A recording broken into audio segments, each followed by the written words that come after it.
Early டேஸ்லேருந்து எடுத்திங்கனாக்கா எனக்கு கதையெல்லாம் முன்னாடி எழுதிட்டு தான் இருந்தேன். ஓகே. காலேஜ்லலாம் கதை எழுதியிருக்கேன், ஸ்கூல்லலாம் கவிதை எழுதியிருக்கேன். கல்யாணத்துக்கு முன்னாடி காதல் போது காதல் கவிதைகள் எழுதியிருக்கேன். கல்யாணம் முடிஞ்சதும் சில சோக கவிதைகளும் எழுதுவீங்கன்னு நினைக்கிறேன். எனக்கே வந்து எதிர்ப்பு இருந்தது, ஓகே, சினிமாக்கள்லாம் போகக்கூடாது அப்படின்ட்டு.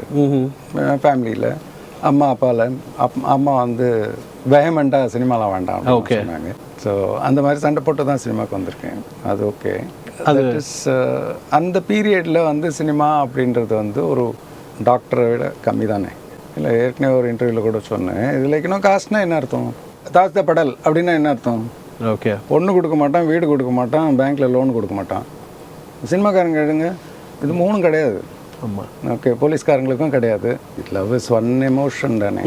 மற்ற விஷயங்களும் நம்ம யோசிக்கிறோம்ல. ஆமாம். மற்ற எமோஷன்ஸு, மற்ற கேள்விகளுக்கு அப்போ எழுதின கவிதைகள் இன்னும் இருக்குது.